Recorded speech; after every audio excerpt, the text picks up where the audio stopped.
तर मित्रांनो नमस्कार. कमळी या मालिकेच्या 27 एप्रिलच्या एपिसोडमध्ये आपण बघणार आहोत. इकडे मात्र आता काय होतं, कमळी आणि ऋषीचा एंगेजमेंट म्हणजेच त्यांना आता अंगठीचा कार्यक्रम पार पाडायचा असतो. सगळेजण ऋषीच्या घरचे इकडे मात्र अन्नपूर्णाच्या घरी आलेले असतात. कमळी खूप अस्वस्थ असते. दुसरीकडे अनिकाला तर काहीच कळत नसतं. माझा ऋषी ही सगळं काय माझ्याकडून हिसकावून घेत आहे. जेव्हापासून हिनं आपल्या घरात एंट्री केली ना, माझं सगळं जग उद्ध्वस्त झाले असं मला फील होतंय. त्यानंतर कामिनी आणि रागिनी अनिकाची समजूत काढते. म्हणू लागते अजून DNA टेस्टचे रिपोर्ट आलेच नाही आहे, आपल्याला ना DNA टेस्ट करायला हवा आहे. राजन आणि ही कमळीचे DNA टेस्टचे रिपोर्ट जर सारखे आले तर मग ही याचीच मुलगी आहे, आणि जर वेगळे आले ना आपल्याकडं खूप मोठा पुरावा राहील यांना दाखवण्यासाठी. आणि मग काय, तुझा ऋषी आणि तू आपण तुमच्या दोघांचं लग्न लावून देऊया. अनिकाचा तिथे कुठे जीवात जीव येतो आणि शांत बसते. ते मात्र आता पुरावे शोधण्याच्या मागावरच असतात. त्यांना मात्र DNA टेस्टची टेस्ट करायची असती. आता त्यानंतर मात्र इकडे ऋषी आणि कमळी तयार होऊन बसत असतात. सगळे कुटुंब, दोन्ही कुटुंब जेव्हा एकत्र आले खूप छान वाटत असतं. मग त्यानंतर गुरुजी देखील आलेले असतात. तर आता इकडे मात्र कमळी आणि ऋषीला एकमेकांना अंगठ्या घालायच्या असतात. त्यानंतर आता अंगठ्या घेऊन पण सोनार घरी आलेला असतो. यांच्या दोघांच्या चॉईसनं अंगठ्या घेतात. कमळीचं तसं काही मन लागत नसतं, पण आता तिला अन्नपूर्णा देखत हे सगळं खुश आहे असंच दाखविणं लागतं आणि हे सगळं करणं लागत असतं. त्यावेळी नयनतारा तर खूप खुश असते. स्वतःलाच म्हणू लागते, खरंच मी आतापर्यंत ना खूप वेडागत करत होते. खरंच खूप माझा ऋषी आणि मी लकी आहे की कमळीसारखी मुलगी सून म्हणून आमच्या घरात येणार आहे. ऋषी तर जाम खुश असतो. साहेबा सगळेजण खूप खुश असतात.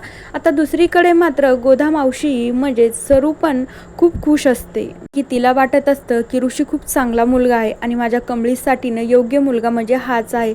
जर आम्ही गावाकडे गेलो तर आमचं बघण्यासाठी कोणीच नाही आहे. होते कोठे आबा तर ते पण गेले आहेत. तर माझी कमळी आता जे हक्काचं घर आहे ना त्यांच्याच घरामध्ये आहे. म्हणून आता सरूला काहीच काळजी वाटत नसते. आता त्यानंतर लगेचच त्यांचा कार्यक्रम झाल्याच्या नंतर राजन म्हणू लागतो, आता न तुम्ही मोठाल्या माणसांच्या ना आशीर्वाद घ्या. त्यानंतर ऋषी कमळी उठतात.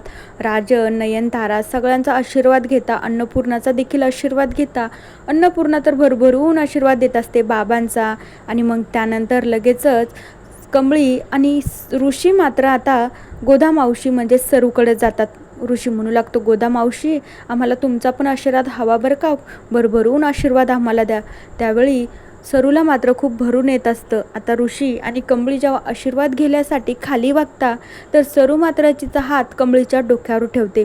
कमळीला तिथं जसं काय माझ्या आईनं माझ्या डोक्यावर हात ठेवलाय असं फील होत असतं, असं तिला जाणवत असतं मनातून. पण त्यावेळी कमळीला वाटत असतं, चला गोदा मावशी माझ्या आईसारखीच आहे म्हणून मला असं वाटलं असेल. आता त्यानंतर मात्र मग फोटो काढण्याचं सेशन चालू होतं. जेव्हा फोटो काढत असतात मस्त कमळी आणि ऋषीचे छान छान असे फोटो काढतो बंड्या. त्यानंतर घरातले काम करणारे असतात वेटर्स, ते पण मात्र खूप खुश असतात.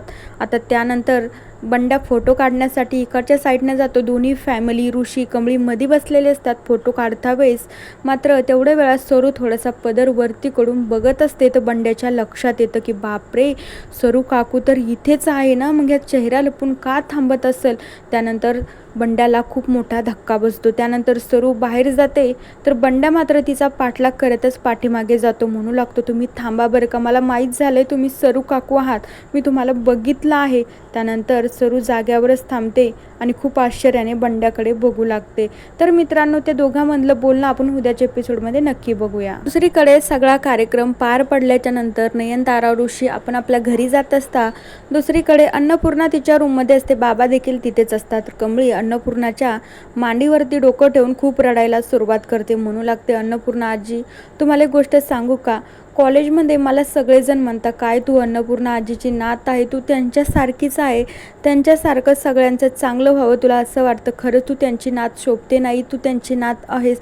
तेव्हा मला ना अन्नपूर्णा आजी खूप मोठा गर्व होतो बरं का. आणि मग त्यानंतर कमळी सांगू लागते, तू पण तुम्हाला एक गोष्ट सांगू का आजी, खरं तर ना मी तुमची नात नाहीच आहे. त्यानंतर बाबाला तर खूप हळवल्यासारखं होत असतं. त्यावेळी बाबांना वाटत असतं कमळीच माझी नात आहे, पण आता हिला मी कसं सांगू आणि कसं नाही, बाबाला तर बोलताच येत नसतं.